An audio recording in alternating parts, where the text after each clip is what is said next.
I'm trying to slay every monster in Monster Hunter Generations Ultimate before Monster Hunter Wilds arrives. Last episode was a wild ride, but we added Mosswine, Rathian, Anteka, Blagonga, Blango, Remobra, Volvidon, Shogun Sienitar, Naharala, Giapre, Nargacuga, Kezu, Yangaruga, Small Sienitar, and Uruktor. So it was a pretty full episode. But this episode is an episode of flagships. We now have 46 days left until Wilds comes out, and 83 monsters left to slay in this challenge. So, we need to move. Let's get to it, hunters. In this episode, we hit the ground running and slew a Great Macau, Yankaku, and Malfestio for daily quests to see if you got anything for doing them. And you don't.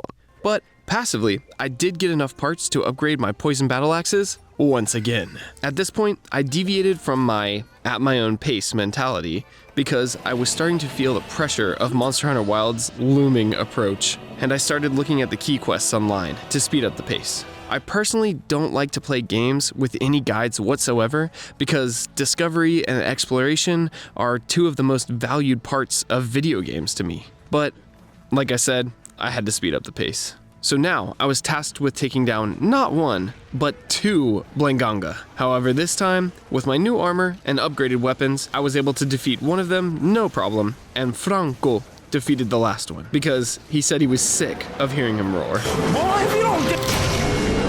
But that was totally fine with me, because he was already on the list. Next, it was time to move from ice to fire, and challenge the very first flagship monster in Monster Hunter, the King of the Skies, Rathalos. This monster is one of my personal favorites because I'm a sucker for the color red, fire, and edgier designs on monsters and armor. It also holds a very nostalgic place in my heart since this was such a hard monster to overcome back in Monster Hunter 1. However, this time, he was but a small obstacle.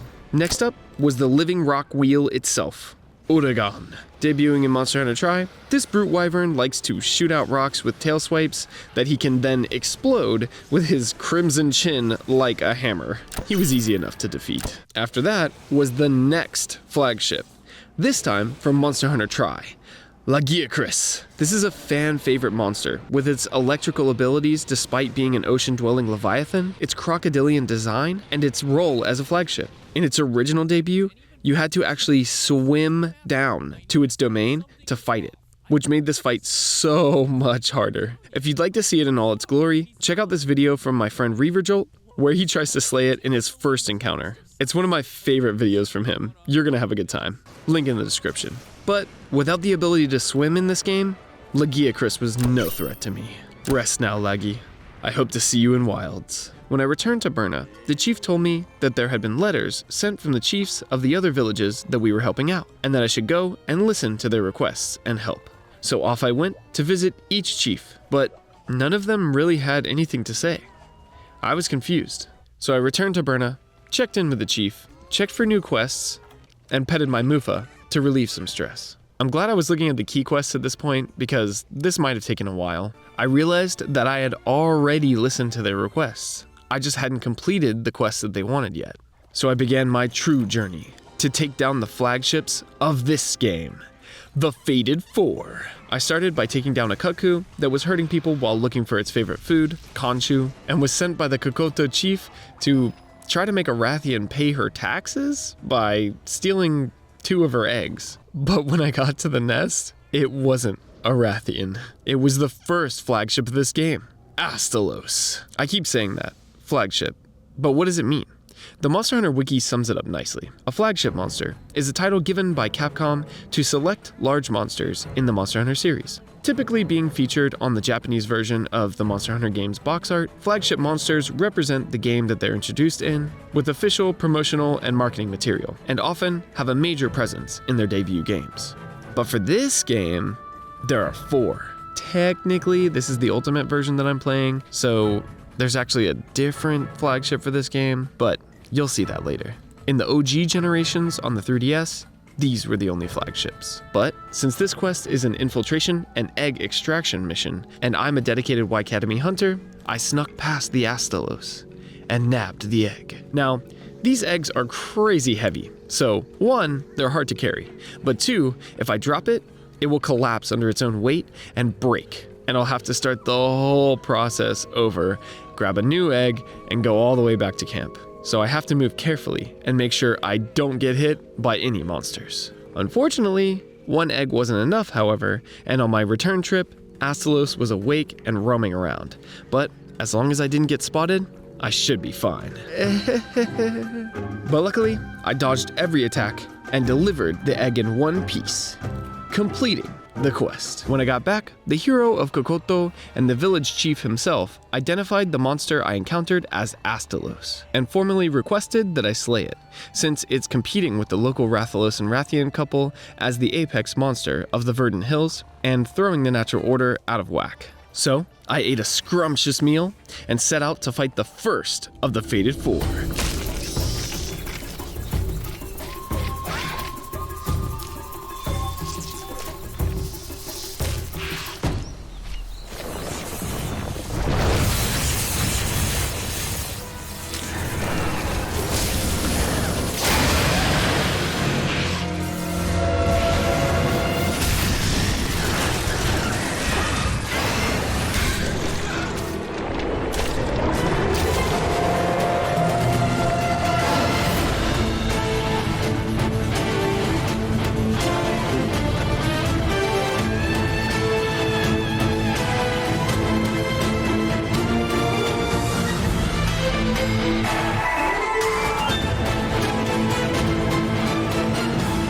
Astalos is so cool, with its bug-like but still Wyverian wings, its sick head crest, I'm totally not biased, and its intense nature, along with its overwhelming electrical power, it made for one heck of a battle.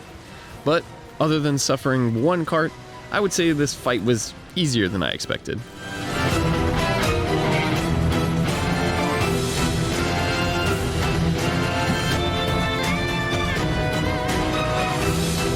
And I ended up impaling it on a tree, Devil May Cry style. When I got back, the village chief was shocked that I came back alive, and he said, "Do my eyes deceive me? Did you really take down that Astalos and make it back with dry pants? I mean, I had a feeling you could do it. Don't get me wrong, but I'm truly impressed, kiddo." Hunter, you've done quite a remarkable job. As village chief, I entrust you with my sword. It's the same blade I used to hunt wyverns back when I was your age. You'll find it stuck in the stone behind the house you're staying in. And I never went to get it.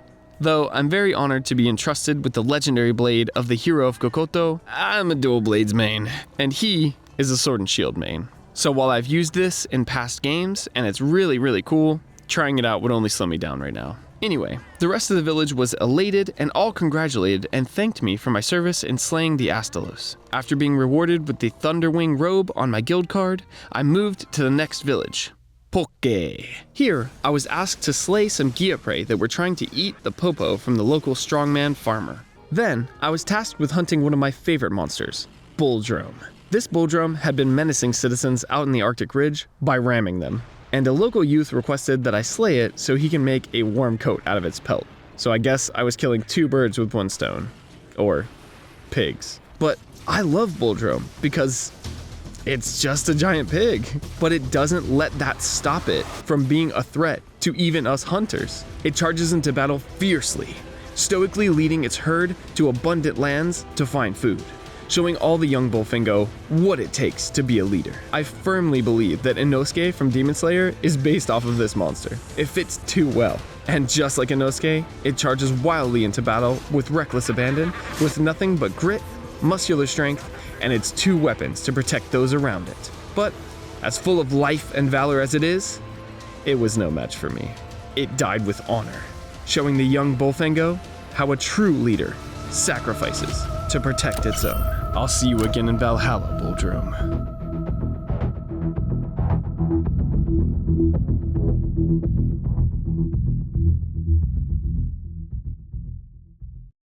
After the quest, I sent out my Meowster hunters and checked in with the sweet old Poke chief. She awarded me with some Mafu armor that makes hot drinks obsolete because it's so warm and cozy. But I chose to stick to my Narga armor and press on. The cold never bothered me anyway. Next up, I had a Kizu, and the game thought that this was my first encounter with it, so it played the intro for it. But almost as long as it took for that intro to play, it was slain, and I headed back for the next quest. After that quest, she wanted me to gather some popo tongues, which gave me a sinking feeling, but I went out anyway because I needed to add popo to my list. But when I got to the mountain, I couldn't find them anywhere. So higher I treaded, and finally I found the popo, protected by an enormous elephant. Gammoth. I added popo to my list, grabbed the it was just a prank, bro. I'm sorry for my transgressions, ma'am. I then grabbed the tongues I needed and got out of there.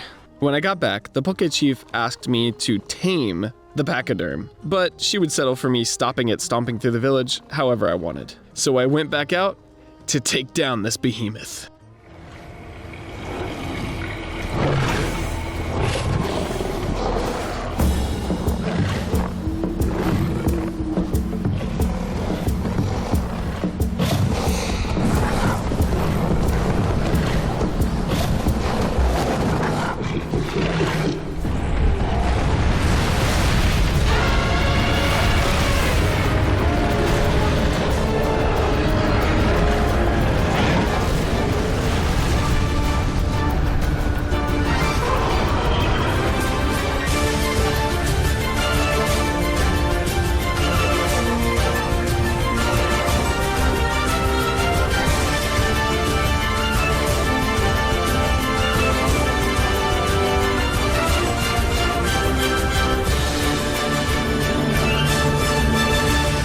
The Titan didn't go down easily, but the bigger they are, the harder they fall. I arrived at the village to universal praise once again, and the village chief had a surprise for me. Oh, Hunter, you're safe. To think that I was so foolish as to want you to tame the Gammoth. You've done wonderful work for Poke Hunter.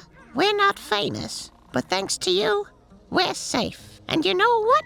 I don't think my great Poke ancestor would have wanted it any other way. Have you been to the cave with the giant sword near the village entrance? Inside is the legacy of my forebears. A giant sword that I'd foolishly downgraded to a mere tourist attraction. But shards from its blade, made of elder dragon parts, house an incredible power. And I grant you permission to take those shards, Hunter. Talk to the cave attendant, and he'll show you to the cave. Take this too, as a small token of my gratitude for reminding me what's important. So now I was able to use a special pickaxe made from elder dragon bones to mine the ancient blade left from the ancient hero of Bokke village. This blade drops dark stones that you can craft into terrifying black armor. And no matter how much you mine the blade, the material grows back eventually on its own. What kind of abomination could this blade be made from? If I chose, I could even craft this material into armor. But as I don't need the extra strength right now, I'll refrain from using its clearly demonic power. But I do need to slay every monster. So if you stick around, you may be here long enough to see me become the monster. Anyway, with my grandma knitted woolly scarf to remind me of what's important, I moved to the next village. Here in Yukimo village, I captured a daimyo hermitar to clear the breeding grounds of a mussel the villagers of Moga find to be a delicacy. Hung out with the Moga chief in the hot springs, took down a royal ludroth because it spit on a fisherman, and set out to hunt another symbol of strength and honor. I mean another Buldrum. But when I got there, there was a Mizutsune waiting. I went ahead and ignored it to the best of my ability because I actually lied earlier. I actually took down 2 Gammoth. During the first quest with the Popo Tongues, I wanted to see if it would count as a slay if I were to take down Gammoth right then and there. But the answer was no. So since I didn't want to hunt 2 Mizu, I took out the Buldrum, went back to the village to talk to the chief, and went back out to challenge the beautiful bubbly blight, Mizutsune.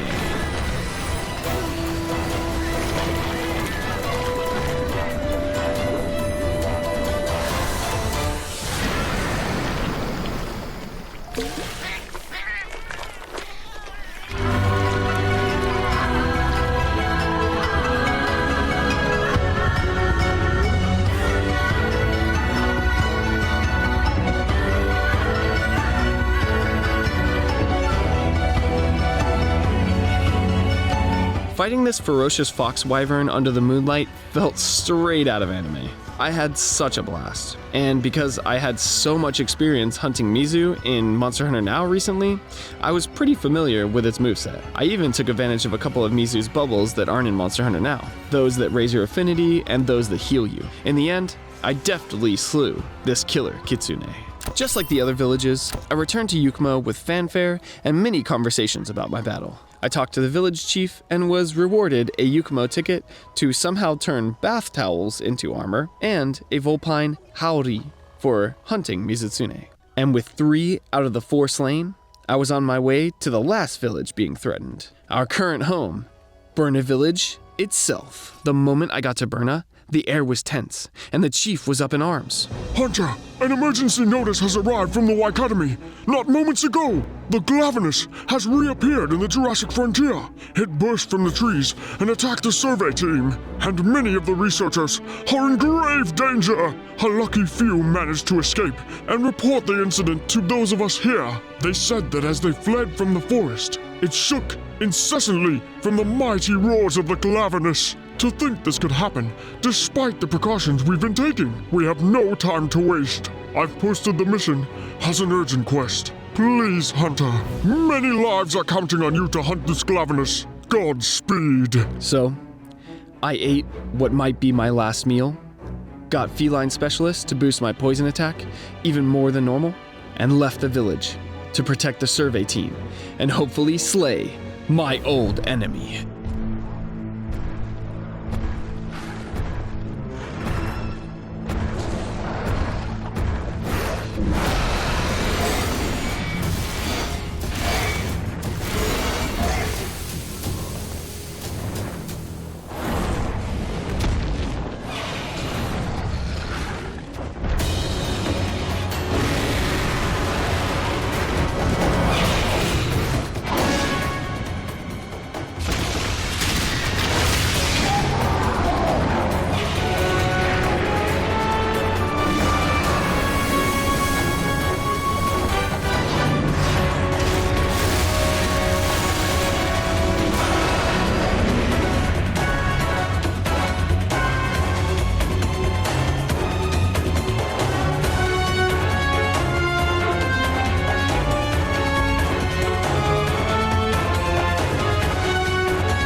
Glavenus took me down once with his insane charged spinning slice, which is frustrating because then I lost my feline specialist and went back down to normal health, which meant that I now had lowered overall damage and I could take less hits, making the overall fight riskier. Glavenus is the living embodiment of a greatsword. He's strong and relatively slow, but he charges his tail and sharpens it with his teeth while heating it up with his fire breath. It's such a cool move that starts slow, but comes out deceptively fast, which is why I wasn't taken out once, but twice. I should have dodged that. No problem. I'll hop behind this tree and heal. Fine. You think I'm scared? Let's do this! That bite was so fast. Charging. I'll just counter and punish. Oh no, I countered too early. Calm down. It's not a problem. I'll just turn and dive the moment that the blades are on my back and avoid the charge slice. Oh no, I'm out of stamina. This wasn't going the way I wanted. I knew everything Glavenus was doing. I knew what he was going to do, but I was still getting hit. I had to improve. I had to think like a hunter and use my tools. We are not as strong as the monsters we fight, but we are smarter. If I thought tactically and fought methodically, I knew I could defeat Glavenus. So I went back into the fight and wasted no time by crafting a shock trap while I approached. But before I could even place the trap, it attacked and wouldn't let up. Before I could even apply my strategies, round 3 was over before it began. Or was it? I barely escaped with my life, and it awoke a fire within me. I am no longer the boy you defeated in the past, Glavenus. I am the one who is here to slay you. I am a hunter!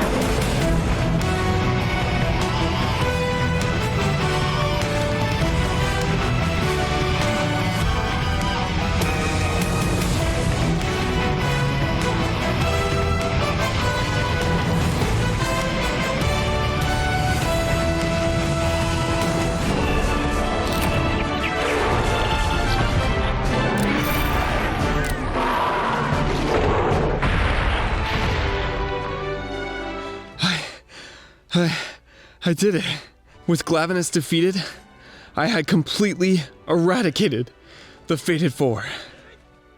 For now, with my new reward, the Caudal Blade, added to my guild card to celebrate the achievement, I was exhausted, but feeling extremely accomplished. Next time, we move into 6-star quests. Special thanks to my G-Rank channel member Superwoman for the support in this video. If you want to support further videos, you can join our guild by clicking the channel membership button, buying a shirt, or liking the video and subscribing to help me grow.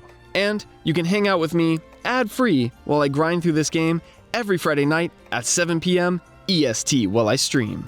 Any support is greatly appreciated. Thanks so much for watching, and check out one of the previous episodes on this playlist if you haven't seen them. They're all bangers. Until next time, happy hunting.